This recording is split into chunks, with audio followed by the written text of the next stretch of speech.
الماعون نام۔ آخری آیت کے آخری لفظ الماعون کو اس سورہ کا نام قرار دیا گیا ہے۔ زمانہ نزول: ابن مردوے نے ابن عباس اور ابن الزبیر رضی اللہ عنہما کا قول نقل کیا ہے کہ یہ سورہ مکی ہے، اور یہی قول عطا اور جابر کا بھی ہے، لیکن ابو حیان نے البحر المحیط میں ابن عباس اور قتادہ اور ضحاک کا یہ قول نقل کیا ہے کہ یہ مدینے میں نازل ہوئی ہے۔ ہمارے نزدیک خود اس سورہ کے اندر ایک داخلی شہادت ایسی موجود ہے جو اس کے مدنی ہونے پر دلالت کرتی ہے، اور وہ یہ ہے کہ اس میں ان نماز پڑھنے والوں کو تباہی کی وعید سنائی گئی ہے جو اپنی نمازوں سے غفلت برتتے اور دکھاوے کے لیے نماز پڑھتے ہیں۔ منافقین کی یہ قسم مدینے ہی میں پائی جاتی تھی، کیونکہ وہیں اسلام اور اہل اسلام کو یہ قوت حاصل ہوئی تھی کہ بہت سے لوگوں کو مصلحتاً ایمان لانا پڑا تھا، اور وہ مجبوراً مسجد میں آتے تھے، جماعت میں شریک ہوتے تھے اور دکھاوے کی نمازیں پڑھتے تھے تاکہ انہیں مسلمانوں میں شمار کیا جائے۔ اس کے برعکس مکے میں ایسے حالات سرے سے موجود ہی نہ تھے کہ وہاں کسی کو دکھاوے کی نماز پڑھنی پڑتی۔ وہاں تو اہل ایمان کے لیے نماز با جماعت کا اہتمام بھی مشکل تھا، ان کو چھپ چھپ کر نماز پڑھنی پڑتی تھی، اور کوئی علانیہ پڑھتا تھا تو جان پر کھیل کر پڑھتا تھا۔ منافقین کی جو قسم وہاں پائی جاتی تھی وہ ریاکارانہ ایمان لانے اور دکھاوے کی نمازیں پڑھنے والوں کی نہیں، بلکہ ان لوگوں کی تھی جو رسول اللہ صلی اللہ علیہ وسلم کے برسر حق ہونے کو جان اور مان گئے تھے، مگر ان میں سے کوئی اپنی ریاست و وجاہت اور مشیخت کو برقرار رکھنے کی خاطر اسلام قبول کرنے سے گریز کر رہا تھا، اور کوئی یہ خطرہ مول لینے کے لیے تیار نہ تھا کہ مسلمان ہو کر ان مصائب میں مبتلا ہو جائے جن میں وہ ایمان لانے والوں کو اپنی آنکھوں کے سامنے مبتلا ہوتے دیکھ رہا تھا۔ مکی دور کے منافقین کی یہ حالت سورہ عنکبوت آیات 10 اور 11 میں بیان کی گئی ہے۔ تشریح کے لیے ملاحظہ ہو تفہیم القرآن جلد سوم العنکبوت حواشی 13 تا 16۔ موضوع اور مضمون: اس کا موضوع یہ بتانا ہے کہ آخرت پر ایمان نہ لانا انسان کے اندر کس قسم کے اخلاق پیدا کرتا ہے۔ آیت 2 اور 3 میں ان کفار کی حالت بیان کی گئی ہے جو علانیہ آخرت کو جھٹلاتے ہیں، اور آخری 4 آیتوں میں ان منافقین کا حال بیان کیا گیا ہے جو بظاہر مسلمان ہیں مگر دل میں آخرت اور اس کی جزا و سزا اور اس کے ثواب و عقاب کا کوئی تصور نہیں رکھتے۔ مجموعی طور پر دونوں قسم کے گروہوں کے طرز عمل کو بیان کرنے سے مقصود یہ حقیقت لوگوں کے ذہن نشین کرنا ہے کہ انسان کے اندر ایک مضبوط اور مستحکم پاکیزہ کردار عقیدہ آخرت کے بغیر پیدا نہیں ہو سکتا۔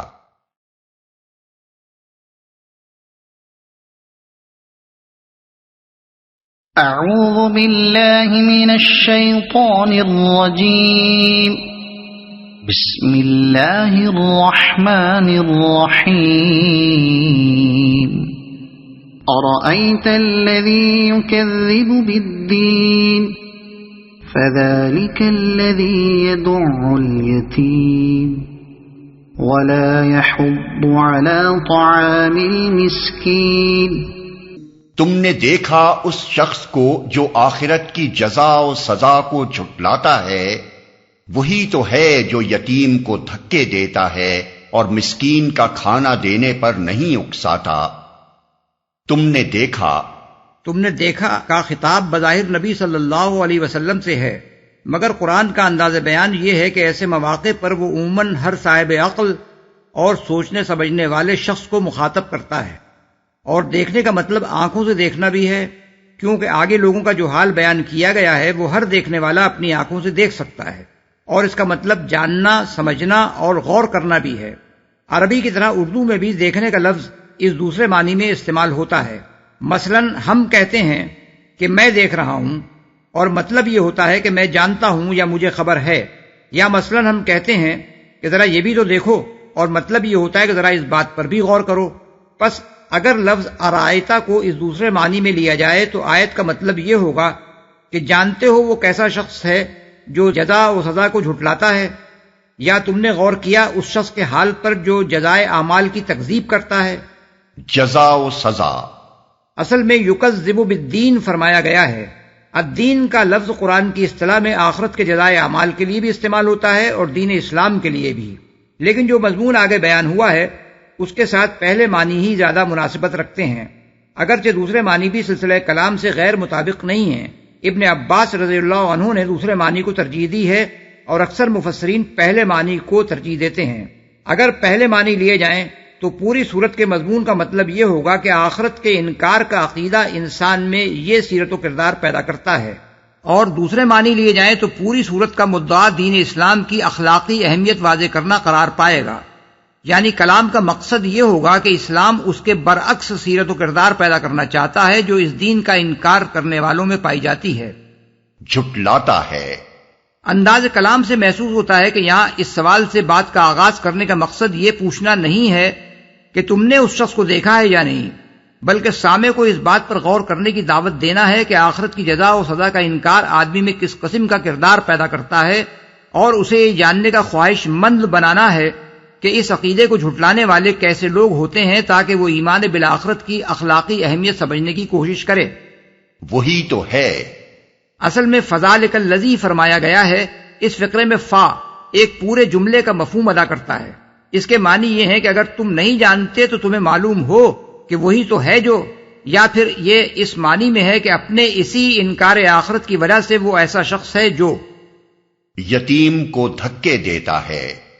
اصل میں یدعو الیتیم کا فقرہ استعمال ہوا ہے جس کے کئی معنی ہیں۔ ایک یہ کہ وہ یتیم کا حق مار کھاتا ہے اور اس کے باپ کی چھوڑی ہوئی میراث سے بے دخل کر کے اسے دھکے مار کر نکال دیتا ہے۔ دوسرے یہ کہ یتیم اگر اس سے مدد مانگنے آتا ہے تو رحم کھانے کے بجائے اسے دھتکار دیتا ہے، اور پھر بھی اگر وہ اپنی پریشان حالی کی بنا پر رحم کی امید لیے ہوئے کھڑا رہے تو اسے دھکے دے کر دفع کر دیتا ہے۔ تیسرے یہ کہ وہ یتیم پر ظلم ڈھاتا ہے، مثلا اس کے گھر میں اگر اس کا اپنا ہی کوئی رشتہ دار یتیم ہو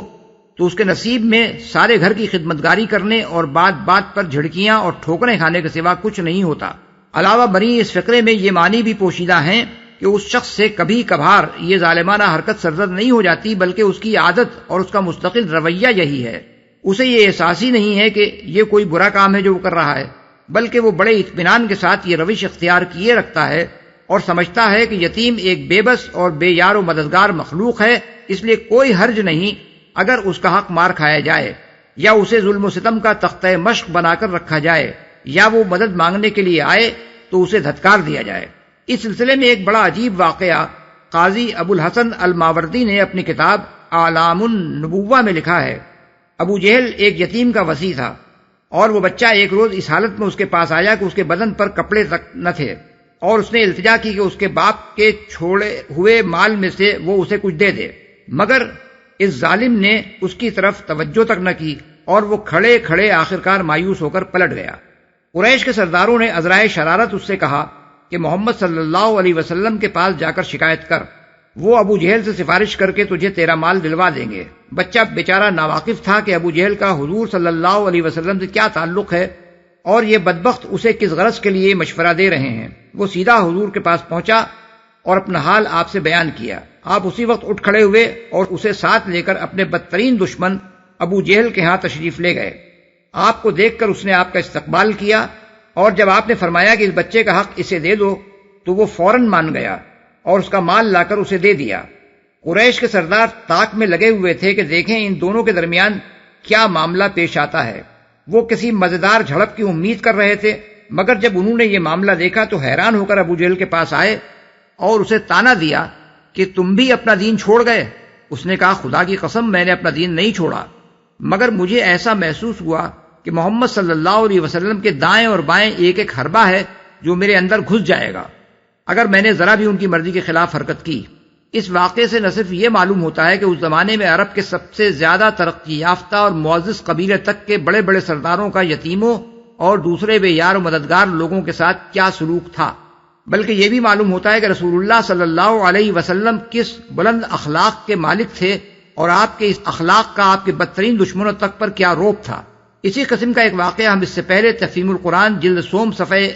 146 پر نقل کر چکے ہیں، جو حضور صلی اللہ علیہ وسلم کے اس زبردست اخلاقی روب پر دلالت کرتا ہے جس کی وجہ سے کفار قریش آپ کو جادوگر کہتے تھے۔ مسکین کا کھانا، اطعام المسکین نہیں بلکہ طعام المسکین کے الفاظ استعمال کیے گئے ہیں۔ اگر اطعام المسکین کہا گیا ہوتا تو معنی یہ ہوتے کہ وہ مسکین کو کھانا کھلانے پر نہیں اکساتا، لیکن تعامل مسکین کے معنی یہ ہیں کہ وہ مسکین کا کھانا دینے پر نہیں اکساتا۔ بالفاظ دیگر جو کھانا مسکین کو دیا جاتا ہے وہ دینے والے کا کھانا نہیں بلکہ اسی مسکین کا کھانا ہے، وہ اس کا حق ہے جو دینے والے پر عائد ہوتا ہے، اور دینے والا کوئی بخشش نہیں دے رہا ہے بلکہ اس کا حق ادا کر رہا ہے۔ یہی بات ہے جو سورہ ذاریات آیت 19 میں فرمائی گئی ہے کہ وفی اموالہم حق للسائل والمحروم، یعنی اور ان کے مالوں میں سائل اور محروم کا حق ہے۔ نہیں اکساتا۔ لا یحض کا مطلب یہ ہے کہ وہ شخص اپنے نفس کو بھی اس کام پر آمادہ نہیں کرتا، اپنے گھر والوں کو بھی یہ نہیں کہتا کہ مسکین کا کھانا دیا کریں، اور دوسرے لوگوں کو بھی اس بات پر نہیں اکساتا کہ معاشرے میں جو غریب و محتاج لوگ بھوکے مر رہے ہیں ان کے حقوق پہچانیں اور ان کی بھوک مٹانے کے لیے کچھ کریں۔ یہاں اللہ تعالیٰ نے صرف دو نمایاں ترین مثالیں دے کر دراصل یہ بتایا ہے کہ انکار آخرت لوگوں میں کس قسم کی اخلاقی برائیاں پیدا کرتا ہے۔ اصل مقصود ان دو ہی باتوں پر گرفت کرنا نہیں ہے کہ آخرت کو نہ ماننے سے بس یہ دو خرابیاں پیدا ہوتی ہیں کہ لوگ یتیموں کو دھتکارتے ہیں اور مسکینوں کا کھانا دینے پر نہیں اکساتے، بلکہ جو بے شمار خرابیاں اس گمراہی کے نتیجے میں رونما ہوتی ہیں ان میں سے دو ایسی چیزیں بطور نمونہ پیش کی گئی ہیں جن کو ہر شریف الطبع اور سلیم الفطرت انسان مانے گا کہ وہ نہایت قبیح اخلاقی رذائل ہیں۔ اس کے ساتھ یہ بات بھی ذہن نشی کرنی مقصود ہے کہ اگر یہی شخص خدا کے حضور اپنی حاضری اور جواب دہی کا قائل ہوتا تو اس سے ایسی کمینہ حرکتیں سرزد نہ ہوتی کہ یتیم کا حق مارے، اس پر ظلم ڈھائے، اس کو دھتکارے اور مسکین کو نہ خود کھلائے نہ کسی سے یہ کہے کہ اس کا کھانا اس کو دو۔ آخرت کا یقین رکھنے والوں کے اوصاف تو وہ ہیں جو سورہ عصر اور سورہ بلد میں بیان کیے گئے ہیں کہ وَتَوَاصَوْا بِالْمَرْحَمَةِ، وہ ایک دوسرے کو خلق خدا پر رحم کھانے کی نصیحت کرتے ہیں، اور وَتَوَاصَوْا بِالْحَقِّ، یعنی وہ ایک دوسرے کو حق پرستی اور ادائے حقوق کی نصیحت کرتے ہیں۔ فَوَيْلٌ لِّلْمُصَلِّينَ الَّذِينَ هُمْ عَن صَلَاتِهِمْ سَاهُونَ، پھر تباہی ہے ان نماز پڑھنے والوں کے لیے جو اپنی نماز سے غفلت برتتے ہیں، ان نماز پڑھنے والوں کے لیے۔ فویل للمصلین کے الفاظ استعمال کیے گئے ہیں، یہاں فا اس معنی میں ہے کہ کھلے کھلے منکرین آخرت کا حال تو یہ تھا جو ابھی تم نے سنا، اب ذرا ان منافقوں کا حال بھی دیکھو جو نماز پڑھنے والے گروہ یعنی مسلمانوں میں شامل ہیں۔ وہ چونکہ بظاہر مسلمان ہونے کے باوجود آخرت کو جھوٹ سمجھتے ہیں، اس لیے ذرا دیکھو کہ وہ اپنے لیے کس تباہی کا سامان کر رہے ہیں۔ مسلین کے معنی تو نماز پڑھنے والوں کے ہیں، لیکن جس سلسلہ کلام میں یہ لفظ استعمال ہوا ہے اور آگے ان لوگوں کی جو صفات بیان کی گئی ہیں ان کے لحاظ سے اس لفظ کے معنی در حقیقت نمازی ہونے کے نہیں بلکہ اہل صلاۃ یعنی مسلمانوں کے گروہ میں شامل ہونے کے ہیں۔ غفلت برتتے ہیں۔ فی صلاتہم ساہون نہیں کہا گیا ہے بلکہ ان صلاتہم ساہون کہا گیا ہے۔ اگر فی صلاتہم کے الفاظ استعمال ہوتے تو مطلب یہ ہوتا کہ وہ اپنی نماز میں بھولتے ہیں، لیکن نماز پڑھتے پڑھتے کچھ بھول جانا شریعت میں نفاق تو درکنار گناہ بھی نہیں ہے، بلکہ سرے سے کوئی عیب یا قابل گرفت بات تک نہیں ہے۔ خود نبی صلی اللہ علیہ وسلم کو بھی کسی وقت نماز میں بھول لاحق ہوئی ہے اور حضور صلی اللہ علیہ وسلم نے اس کی تلافی کے لیے سجدہ سہو کا طریقہ مقرر فرمایا ہے۔ اس کے برعکس ان صلاتہم ساہون کے معنی یہ ہیں کہ وہ اپنی نماز سے غافل ہیں، نماز پڑھی تو اور نہ پڑھی تو دونوں کی ان کی نگاہ میں کوئی اہمیت نہیں ہے، کبھی پڑھتے ہیں اور کبھی نہیں پڑھتے ہیں تو اس طرح کہ نماز کے وقت کو ٹالتے رہتے ہیں، اور جب وہ بالکل ختم ہونے کے قریب ہوتا ہے تو اٹھ کر 4 ٹھونگے مار لیتے ہیں، یا نماز کے لیے اٹھتے ہیں تو بے دلی کے ساتھ اٹھتے ہیں اور بادل ناخواستہ پڑھ لیتے ہیں جیسے کوئی مصیبت ہے جو ان پر نازل ہو گئی ہے۔ کپڑوں سے کھیلتے ہیں، جماہیاں لیتے ہیں، خدا کی یاد کا کوئی شائبہ تک ان کے اندر نہیں ہوتا۔ پوری نماز میں نہ ان کو یہ احساس ہوتا ہے کہ وہ نماز پڑھ رہے ہیں اور نہ یہ خیال رہتا ہے کہ انہوں نے کیا پڑھا ہے۔ پڑھ رہے ہوتے ہیں نماز اور دل کہیں اور پڑا رہتا ہے، مارا مار اس طرح پڑھتے ہیں کہ نہ قیام ٹھیک ہوتا ہے، نہ رکوع نہ سجود، بس کسی نہ کسی طرح نماز کسی شکل بنا کر جلدی سے جلدی فارغ ہو جانے کی کوشش کرتے ہیں۔ اور بہت سے لوگ تو ایسے ہیں کہ کسی جگہ پھنس گئے تو نماز پڑھ لی، ورنہ اس عبادت کا کوئی مقام ان کی زندگی میں نہیں ہوتا۔ نماز کا وقت آتا ہے تو انہیں محسوس تک نہیں ہوتا کہ یہ نماز کا وقت ہے۔ مؤذن کی آواز کان میں آتی ہے تو انہیں یہ خیال تک نہیں آتا کہ یہ کیا پکار رہا ہے، کس کو پکار رہا ہے اور کس لیے پکار رہا ہے۔ یہی آخرت پر ایمان نہ ہونے کی علامات ہیں، کیونکہ دراصل اسلام کے مدعیوں کا یہ طرز عمل اس وجہ سے ہوتا ہے کہ وہ نہ نماز پڑھنے پر کسی جزا کے قائل ہیں اور نہ انہیں اس بات کا یقین ہے کہ اس کے نہ پڑھنے پر کوئی سزا ملے گی۔ اسی بنا پر حضرت انس بن مالک اور عطا بن دینار کہتے ہیں کہ خدا کا شکر ہے اس نے فی صلاتہم ساہون نہیں بلکہ ان صلاتہم ساہون فرمایا، یعنی ہم نماز میں بھولتے تو ضرور ہیں مگر نماز سے غافل نہیں ہیں، اس لیے ہمارا شمار منافقوں میں نہیں ہوگا۔ قرآن مجید میں منافقین کی اس کیفیت کو دوسری جگہ یوں بیان کیا گیا ہے کہ ولا یاتون الصلاۃ الا وہم کسالى ولا ينفقون الا وہم کارہون، یعنی وہ نماز کے لیے نہیں آتے مگر کسمساتے ہوئے، اور اللہ کی راہ میں خرچ نہیں کرتے مگر باد دل ناخواستہ۔ سورہ توبہ آیت نمبر 54۔ رسول اللہ صلی اللہ علیہ وسلم فرماتے ہیں تلک صلاۃ المنافق تلک صلاۃ المنافق تلک صلاۃ المنافق یجلس یرقب الشمس حتی اذا كانت بین قرن الشیطان قام فنقرا اربعا لا یذکر اللہ فیہا الا قلیلا۔ یہ منافق کی نماز ہے، یہ منافق کی نماز ہے، یہ منافق کی نماز ہے۔ عصر کے وقت بیٹھا سورج کو دیکھتا رہتا ہے یہاں تک کہ جب وہ شیطان کے دونوں سینگوں کے درمیان پہنچ جاتا ہے، یعنی غروب کا وقت قریب آ جاتا ہے، تو اٹھ کر 4 ٹھونگے مار لیتا ہے جن میں اللہ کو کم ہی یاد کرتا ہے۔ بحوالے بخاری، مسلم، مسند احمد۔ حضرت سعد بن ابی وقاص رضی اللہ عنہ سے ان کے صاحبزادے مصعب بن سعد روایت کرتے ہیں کہ میں نے رسول اللہ صلی اللہ علیہ وسلم سے ان لوگوں کے بارے میں پوچھا تھا جو نماز سے غفلت برتتے ہیں۔ آپ نے فرمایا کہ یہ وہ لوگ ہیں جو نماز کو اس کا وقت ٹال کر پڑھتے ہیں۔ ابن جریر، ابو یعلا، ابن المنذر، ابن ابی حاتم، طبرانی فی الاوسط، ابن مردویہ، بیہقی فی السنن، یہ روایت حضرت سعد کے اپنے قول کی حیثیت سے بھی موقوفاً نقل ہوئی ہے اور اس کی سند زیادہ قوی ہے۔ رسول اللہ صلی اللہ علیہ وسلم کے ارشاد کی حیثیت سے اس کی مرفوعاً روایت کو بیہقی اور حاکم نے ضعیف قرار دیا ہے۔ حضرت مصعب کی دوسری روایت یہ ہے کہ انہوں نے اپنے والد ماجد سے پوچھا کہ اس آیت پر آپ نے غور فرمایا، کیا اس کا مطلب نماز کو چھوڑ دینا ہے یا اس سے مراد نماز پڑھتے پڑھتے آدمی کا خیال کہیں اور چلا جانا ہے؟ خیال بٹ جانے کی حالت ہم میں سے کس پر نہیں گزرتی؟ انہوں نے جواب دیا نہیں، اس سے مراد نماز کے وقت کو ضائع کرنا اور اسے وقت ٹال کر پڑھنا ہے۔ بحوالے ابن جریر، ابن ابی شیبہ، ابو یعلا، ابن المنذر، ابن مردویہ، بیہقی فی السنن۔ اس مقام پر یہ بات سمجھ لینی چاہیے کہ نماز میں دوسرے خیالات کا آ جانا اور چیز ہے، اور نماز کی طرف کبھی متوجہ ہی نہ ہونا اور اس میں ہمیشہ دوسری باتیں ہی سوچتے رہنا بالکل دوسری چیز۔ پہلی حالت تو بشریت کا تقاضا ہے، بلا ارادہ دوسرے خیالات آ ہی جاتے ہیں، اور مومن کو جب بھی یہ احساس ہوتا ہے کہ نماز سے اس کی توجہ ہٹ گئی ہے تو وہ پھر کوشش کر کے اس کی طرف متوجہ ہو جاتا ہے۔ دوسری حالت نماز سے غفلت برتنے کی تعریف میں آتی ہے، کیونکہ اس میں آدمی صرف نماز کی ورزش کر لیتا ہے، خدا کی یاد کا کوئی ارادہ اس کے دل میں نہیں ہوتا۔ نماز شروع کرنے سے سلام پھیرنے تک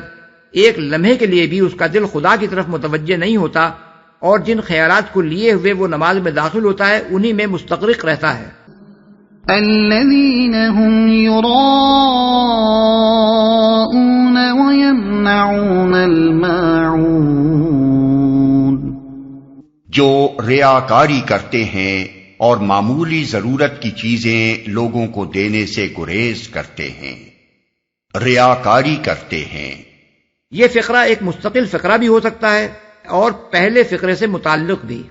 اگر اسے ایک مستقل فقرہ قرار دیا جائے تو اس کا مطلب یہ ہوگا کہ کوئی نیک کام بھی وہ خالص نیت کے ساتھ خدا کے لیے نہیں کرتے، بلکہ جو کچھ کرتے ہیں دوسروں کو دکھانے کے لیے کرتے ہیں تاکہ ان کی تعریف ہو، لوگ ان کو نیکوکار سمجھیں، ان کے کار خیر کا ڈھنڈورا دنیا میں پٹے، اور اس کا فائدہ کسی نہ کسی صورت میں انہیں دنیا ہی میں حاصل ہو جائے۔ اور اگر اس کا تعلق پہلے فقرے کے ساتھ مانا جائے تو مطلب یہ ہوگا کہ وہ دکھاوے کی نمازیں پڑھتے ہیں۔ مفسرین نے بالعموم دوسرے ہی معنی کو ترجیح دی ہے، کیونکہ پہلی نظر میں یہی محسوس ہوتا ہے کہ اس کا تعلق پہلے فقرے سے ہے۔